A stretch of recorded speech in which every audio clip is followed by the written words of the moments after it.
दोस्तों, हर मनुष्य अपने अपने ताकत के अनुसार, अपनी क्षमता के अनुसार कुछ अच्छा कार्य करना चाहता है। और जब वो अच्छा कार्य करने की कोशिश करता है तो उसके सामने एक सवाल आता है, एक मुश्किल होती है कि अच्छा कार्य कौन सा है, मेरे लिए उचित क्या है और अनुचित क्या है। जब वो बच्चा रहता है तो हमेशा उसके आजू बाजू के लोग उसको बताते रहते हैं कि ये अच्छा नहीं है, ये अच्छा नहीं है, ये अच्छा है, ये बुरा है, ये गलत है। तो बचपन से लेके आज तक उसके मन में ये सवाल रहते हैं कि मेरे लिए सही क्या है। और जो भी उसके समझ के अनुसार उसे अच्छा लगता है उसे वो अच्छा समझकर करने लगता है। जैसे कि कोई बचपन में चोरी करने की आदत लग गई तो उसे ये बताया गया कि चोरी करना तुम्हारा हक है क्योंकि तुम्हें लूटा गया है। इन लोगों ने सब भ्रष्टाचार से पैसा कमाया है। ये जो बड़े बड़े लोग होते हैं, अमीर लोग होते हैं, वो लुटेरे होते हैं, वो शोषण करते हैं।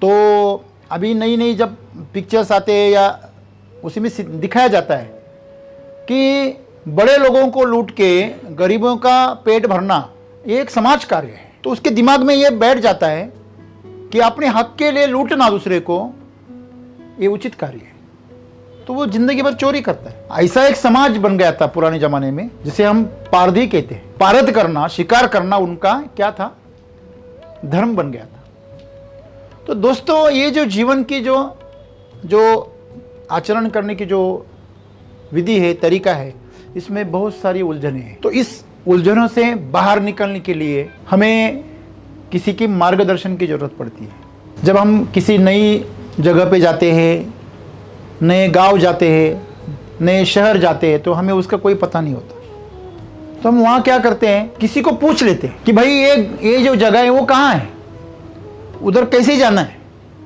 तो मार्ग का दर्शन उससे पूछते हैं, मार्गदर्शन लेते हैं। तो जीवन का प्रवास भी ऐसे ही है। जब आँख हम बंद कर देते तो अंधेरा हो जाता है, वैसे जब हमारी ज्ञान की आँख बंद हो जाती है तो सामने सब अंधेरा हो जाता है।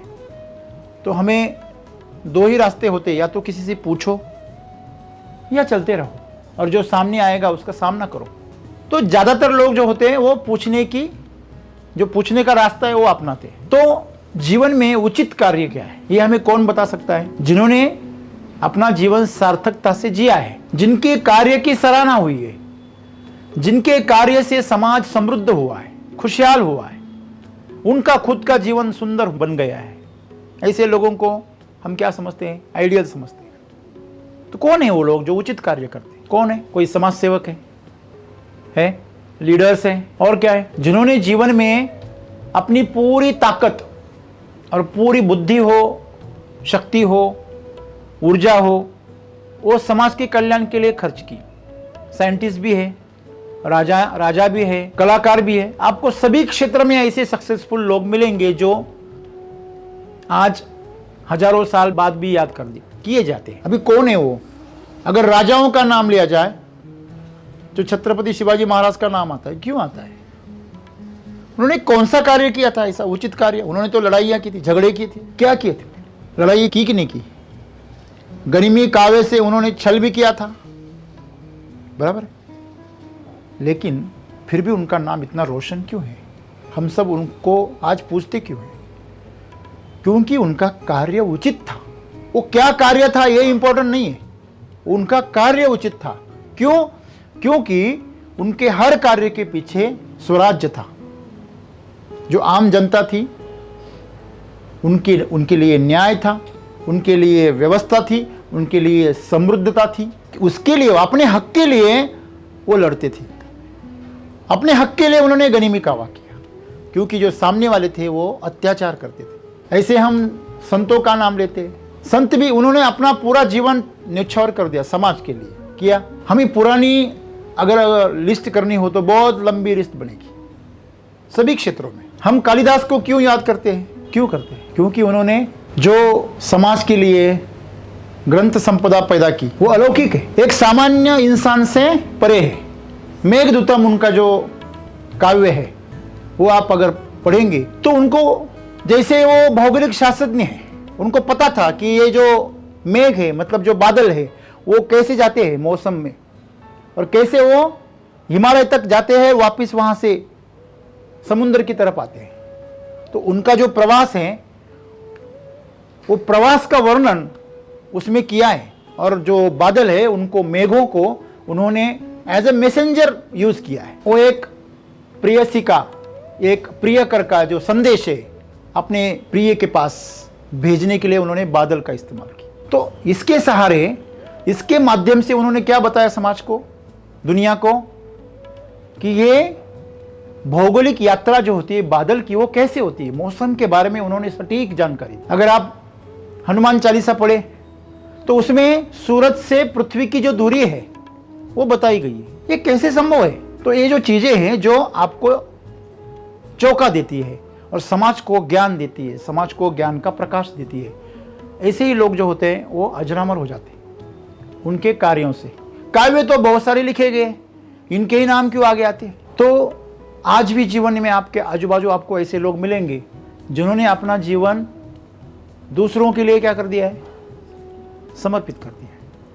अभी हम बहुत होशियार हैं। देखिए, मोगरे का फूल आपने देखा है कभी, सूंघा है कभी? उसकी कलियां जब बालों में लगाते हैं, आमतौर पे अपनी जीवन साथी को हर मर्द लेके जाता है, वो जो उसकी कलियां होती है, उसकी जो खुशबू होती है, वो खुशबू किसी एक के लिए होती है।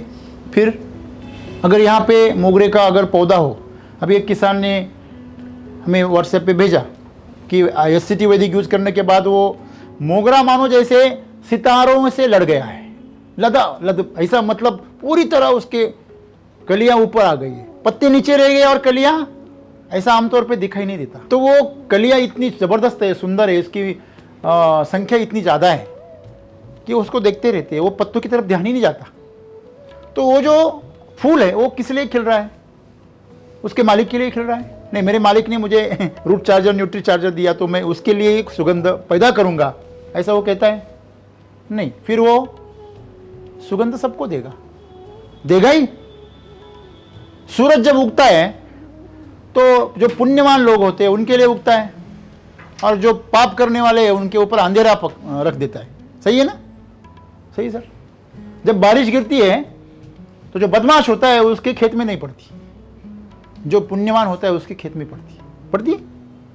नहीं। ये पूरी दुनिया आप देखो, वो सबके लिए जी रही है, और सिर्फ इंसान है, मनुष्य ऐसा है जो सिर्फ कुछ लोगों के लिए जी रहा है, कुछ लोगों के लिए, कुछ चीजों के लिए। क्या यह मूर्खता नहीं है? अरे भाई, आप कुछ भी कमाओगे, रख के तो यहां जाओगे। जिन राजाओं ने बड़े बड़े महल बनाए, बाद में अंग्रेजों ने उनका इस्तेमाल किया, आज वो सब संग्रहालय बने हुए हैं, एक प्रदर्शनी बने हुए हैं, कोई और उसका मजा ले रहा है, आनंद ले रहा है। तो दोस्तों, इस प्रकृति में चाहे आप अज्ञानवश माया मोह के जाल में कुछ भी कर रहे हैं, लेकिन प्रकृति जानती है ये तो मेरे लिए कर रहा है। तो बेवजह का मेरापन, मैं ये आकर क्यों? देखो, मैं हमेशा कहता हूं, अगर आप इस सृष्टि में जी रहे हो, सांस हवा प्रकृति से ले रहे हो, पानी प्रकृति से ले रहे हो, नहीं सर हम वो उसकी क्या बोलते हैं, पानी पट्टी भरते, पानी नहीं रहेगा तो पट्टी कहाँ भरेगा तू? तो मैंने कल अभी कुछ चैनल पे, न्यूज चैनल पे पढ़ा कि कोई एक शहर है जो बाढ़ के चपेट में आ गया, तो 20 से 30 हजार लोग दब गए उसके अंदर। कल परसों की बात है। ये प्रकृति जो है ना, वो आपको जिला रही है, आप नहीं जी रहे। तो प्रकृति जो है, उससे आप छेड़छाड़ करोगे तो उसकी कीमत भी आप सब कुछ चुकाओगे। इसलिए सदगुरु हमें आज बता रहे हैं, आपको यह देखना चाहिए कि आपके आसपास के लोगों के लिए आप क्या उपयोगी हो सकते हैं, आपकी क्या उपयोगिता है अपने आसपास के लोगों के लिए। तो सबसे अधिक आप में जो खास बात है, आपके पास में एक कला है, क्षमता है, जो भी सबसे बेस्ट है, उसका उपयोग आपको आजू बाजू के लोगों के लिए करना चाहिए, उनके कल्याण के लिए, उनके विकास के लिए। जब भी आप ऐसा करोगे तो वही आपका स्वाभाविक स्वरूप से उचित कार्य होता है। देखो, आपके अंदर जो एक जुनून होता है, जो एक पैशन होती है कि ये करना है और मेरे से बेहतर ये कोई नहीं कर सकता, तो उसी कार्य के माध्यम से आपको क्या करना है, दूसरों को भला करना है। अगर वो करेंगे तो वही आपके जीवन में उचित कार्य रहता है। लेकिन हम क्या करते हैं, समझो आपके पास में बौद्धिक क्षमता है, तो आप बौद्धिक क्षमता के माध्यम से क्या करते हैं, अच्छी तालीम हासिल करते हैं, शिक्षा प्राप्त करते हैं, क्षमता है, कौशल प्राप्त करते हैं और उससे क्या कमाना चाहते हैं? पैसा। और वो पैसा क्या करते हैं? जमा करते हैं। उससे अपने लिए, अपने परिवार के लिए कुछ बनाते हैं और बाद में वही परिवार उसी संपत्ति के लिए उससे क्या करता है? झगड़ा करता है, उसका दुश्मन बन जाता है। आप अभी बहुत समझो 20,000 30,000 पगार कमा रहे, तो आपकी तरफ कोई ध्यान नहीं देगा। आपका पगार 2 लाख रुपए होने दो, फिर देखना आपके कितने रिश्तेदार जाग जाएंगे। बहुत दिन हुआ आपको फ़ोन नहीं किया। मेरी लड़की है ना, अभी 11वीं में जा रही है, तो 12वीं के बाद उसको MBBS करवाना है। आपका मार्गदर्शन चाहिए। अभी ये डॉक्टर हैं, मार्गदर्शन करेंगी, लेकिन क्यों? 2 लाख का पगार है ना, काम आ जाएगा। तो आपके रिश्तेदार जिंदा हो जाते हैं और जिस दिन आप उनको पैसा देंगे उस दिन से आपका फ़ोन उठाना बंद हो जाएगा उनका। और आप अगर गलती से भी उनके ऊपर प्रेशर ला गए कि मेरे 2 लाख रुपए, वो बोलेंगे तू इतना कमाती है, हम तेरे रिश्तेदार है, इतना तूने किया तो क्या किया? कोई बड़ी बात थोड़ी हो गई।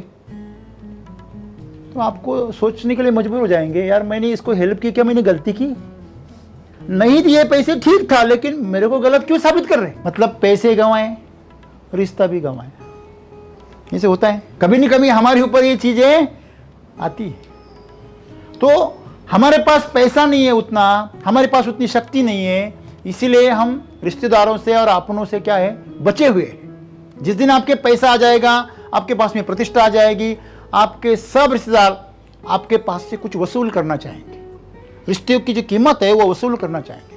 अगर हम आपके रिश्तेदार हैं, ये आपको लोगों को बताना है, तो आपको कीमत चुकानी पड़ेगी। किसकी? आपका रिश्तेदार होने की। क्या? मैं आऊँगा तो 5,000 की साड़ी, 5,000 का ड्रेस लेना पड़ेगा। आप 500-600 का लेंगे तो फेंक देंगे आपके ऊपर। हाँ, फेंक देंगे। जैसे भिखारी फेंकता है ना, 1 रुपए का सिक्का फेंक देता है। बोले तुम भी भिखारी, चल मेरे साथ तुम मेरे को 1 रुपए दे रहा है आज के जमाने में, बड़ा उसकी कोई वैल्यू है? मतलब भिखारी भी रिश्ता निभाता है तो वो भी 10 रुपए से आगे निभाता है। सही है गलत है? तो जो मैं और मेरे का जो दायरा है, उसमें जो रिश्ते हैं ना, वो सब क्या है? चाहत के रिश्ते हैं। आपसे कुछ चाहिए, आपका दोहन करना है कुछ। जैसे गाय का दूध निकालते हैं ना, इसलिए हम उसे प्यार करते हैं।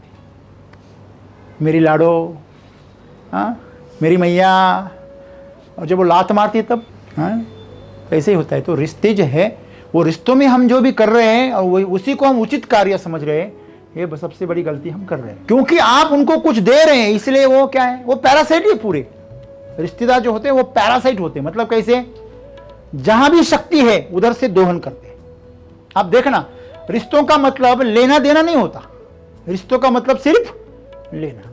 मेरे बहुत सारे रिश्तेदार हैं जो पैसे देने के बाद मेरे से खफा हो गए, और कुछ बाकी जो बचे थे उनको नहीं दिए, इसीलिए खफा हो गए, सब दफा हो गए। क्यों?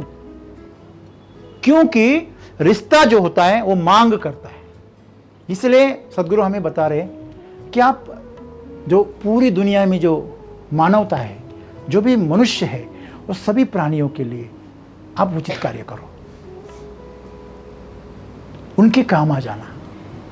जो बंधन आप लगा रहे हो ना मेरा, उसको छोड़ दो। नहीं तो ऐसा करो, सबको आपके मेरे में संभालो। पूरा विश्व ही आपका एक परिवार है, इस तरह आप जियो। जो भी आपको मिले, जो भी आपसे जुड़े, जो भी आपके सामने हाथ जोड़े, ये पूरी दुनिया आपका परिवार है, इस तरह आप जियो। और आप में जो विशेषताएं हैं, जो भी खास बात है, जो भी सबसे प्यारा है आपका, वो चीज़ आप शेयर करो दुनिया से, जो कर सकते हो, और इस दुनिया को सुंदर बनाओ। यही जीवन है। अगर हम ये जिम्मेदारी हमारे ऊपर ले लेते हैं कि हमें जो भी अच्छा आता है उसका हम समर्पित कर देंगे सब कुछ समाज के लिए, उसमें कोई कंडीशन नहीं, अनकंडीशन, कोई कंडीशन नहीं। मैं कोई कंडीशन नहीं लगाऊंगा कि ये ऐसा होना चाहिए तभी मैं दूंगा, तुम्हारी पात्रता होगी तब मैं दूंगा, ऐसा नहीं। मैं करता रहूंगा। जैसे सूरज चमकता है, जैसे बारिश गिरती है, जैसे हवाएं चलती है, जैसे मिट्टी पौधे उगाती है, वो परवाह नहीं करती ये जो पौधा है उग रहा है वो कौन खाएगा? कीड़ी खाएगी या जानवर खाएगा या इंसान खाएगा या ऐसे ही मर जाएगा? उसे कोई लेना देना नहीं। उसका काम है बस उसको जीवन देना। बस हमें भी ऐसा बनना है। थोड़ा मुश्किल है, थोड़ा नहीं बहुत मुश्किल है, हाँ? क्यों बहुत मुश्किल है? क्योंकि हमारी पकड़ बहुत मजबूत है। बचपन से लेके आज तक हमारी पकड़ बहुत मजबूत की है सबने। अरे तू तेरा देखना। हाँ, जब माँ बाप को फ़ोन करते, मम्मी ओ पापा हमारे ऑफिस में अभी इतना ही पगार मिलेगा, फिर वो फलाना है, वो मेरे साथ में था, मेरे पीछे था, फिर भी वो गया आगे चला गया, उसको पगार बढ़ा दिया। तो माँ बाप सही होंगे तो वो बोलेंगे तू तेरे में क्या कमी है वो देख और सुधार। और ऐसे नहीं होंगे, वो बोलेंगे छोड़ दे वो नौकरी, दूसरी तरह चला जा। आपको आपके लिए सही निर्णय लेना होगा। और सही निर्णय ये है, क्या आप हर दिन विकसित हो रहे हो? क्या आप जो विकास कर रहे हो उसकी ताकत से आप किसी का भला कर रहे हो? आपके ज्ञान से, आपकी शक्ति से, आपके कार्य से किसी का भला हो रहा है? तो आपको क्या मिल रहा है ये मत सोचना, वो सोचना उसको क्या मिल रहा है। एक दिन आप सम्राट बन जाओगे। इंतजार करने की ताकत चाहिए। आप एक दिन में चमत्कार हो जाएगा, छलांग लग जाएगी, लेकिन सब्र करना पड़ेगा। इसलिए साईं बाबा कहते हैं श्रद्धा रखना, लेकिन उसके साथ ये भी कहते हैं सबूरी रखना। सिर्फ श्रद्धा रख के कुछ नहीं होने वाला, उसके साथ में क्या चाहिए? संयम चाहिए, सबूरी चाहिए। आपके पास में सब्र नहीं है तो आपके लिए कब्र हाजिर है, आप जिंदा मर जाओगे। क्यों? आपके पास में सब कुछ है लेकिन उसका फायदा नहीं उठा सकते। ऐसा वक्त आएगा आपके जीवन में, आप जिंदा जीते जी मर जाएंगे। आप अपनी कब्र खुद खोद रहे हो अभी। कैसे? बीमारी के लिए काम कर रहे हो, नहीं कर रहे? देखो, इसको आलस्य आता है तो सुबह उठाते नहीं जल्दी, तो क्या कब्र नहीं खोद रहे आप आपकी? इसको आलस्य आता है इसलिए हम इसको कोई एक्सरसाइज नहीं करवाते, ध्यान नहीं करवाते मन को, क्योंकि मन नहीं चाहता। कभी पागल ने पागल खाने में जाने से कभी ऐसा दिखा है कि अनुमति दिखाई है कि चलो मैं जाता हूँ पागल खाने? ऐसा देखा है कभी आपने? नहीं, वो वहां से भागता ही है। मन में पागल है, वो भागेगा, उसको पकड़ो और उसको अनुशासन लगाओ। जो उचित है वही करो, करना पड़ेगा आपको। यही सब्र है और यही श्रद्धा है। जो आपने कभी पाया नहीं, जो आपको पाना है लेकिन आपने कभी पाया नहीं, उसके ऊपर श्रद्धा रखनी है। ये बहुत बड़ी बात है। आपके माँ बाप आपको कहते हैं बेटा तू बड़ा अधिकारी बनेगा, तू बड़ा बिजनेसमैन बनेगा, तू बहुत अच्छा बनेगा। वो आपको एक आशा की किरण दिखाते हैं, तो आप उसके ऊपर क्या करते हो? भरोसा करते हो। एक ड्राइवर कहता है मैं आपको बंबई लेके जाऊंगा, तो आप उसके ऊपर क्या करते हो? भरोसा करते हो। एक वेटर कहता है सर मैं आपके लिए बहुत अच्छी डिश बना के लेके आऊंगा, तो आप उसके ऊपर विश्वास करते हैं। और कभी कभी उसमें खाने के प्लेट में कॉकरोच भी आ जाते हैं, तो सबसे बढ़िया डिश लेके आता है वो। तो बात यह है सब्र करना है और श्रद्धा रखनी है, तो आपके हाथ से उचित कार्य होगा। जो उचित कार्य है आपका वो करते रहिए।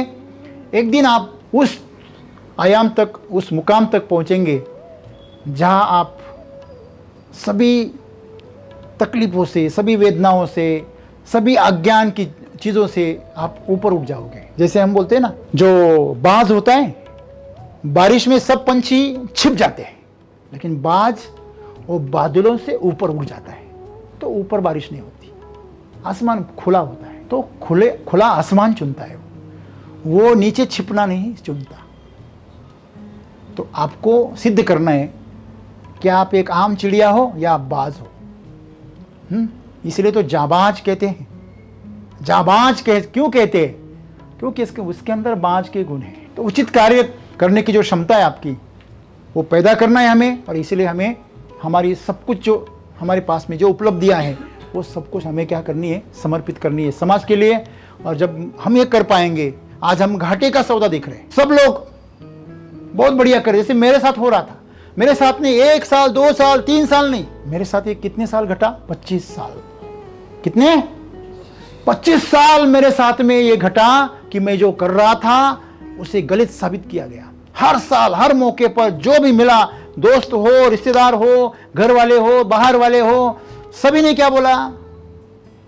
ये गलत कर रहा है तू, तेरा कुछ होने वाला नहीं है। देख कोई कलेक्टर हो गया, देख किसी ने प्लॉट खरीद लिए, किसी ने जमीन खरीद ली, किसी ने बंगला बांध लिया, किसी ने कार खरीद ली, और तू जहां है वही है। लेकिन मैंने किसी की नहीं सुनी। क्यों नहीं सुनी? क्योंकि मैं ये देख रहा था कि मैं जो भी कर रहा हूं उससे किसी का भला हो रहा है, किसी का भला हो रहा है, मेरा नहीं हो रहा, नहीं होने दो। लास्ट में 2013 में मेरा भला हो, ये इच्छा भी छोड़ दी, फिर चमत्कार हो गया। तो इसलिए तो श्री कृष्ण कहते हैं कर्मण्यवाधिकारस्य मा फलेषु कदाचन, तू कर्म कर, तू फल की आकांक्षा मत कर। वो मेरा काम है, मैं जब वक्त आएगा दूंगा। अरे अगर हमने जन्म पा लिया है तो मृत्यु तो आएंगी ना भाई। तो अगर आप अच्छे रास्ते पे चल रहे हो तो सफलता आएंगी, इसमें कोई दो राय नहीं। इसलिए हमें आज से एक संकल्प करना है, हमारे पास में जो भी क्षमताएं हैं वो पूरी क्षमता हमें क्या करनी है, दूसरों के भले के लिए समर्पित कर देनी है। तो ऐसा उचित कार्य आप श्रद्धा से और सबूरी से करते रहेंगे तो एक दिन आपके जीवन में क्रांति घट जाएंगी और वो दिन आपके जीवन का मुक्ति का दिन होगा और आप सम्राट बन के जिएंगे। धन्यवाद।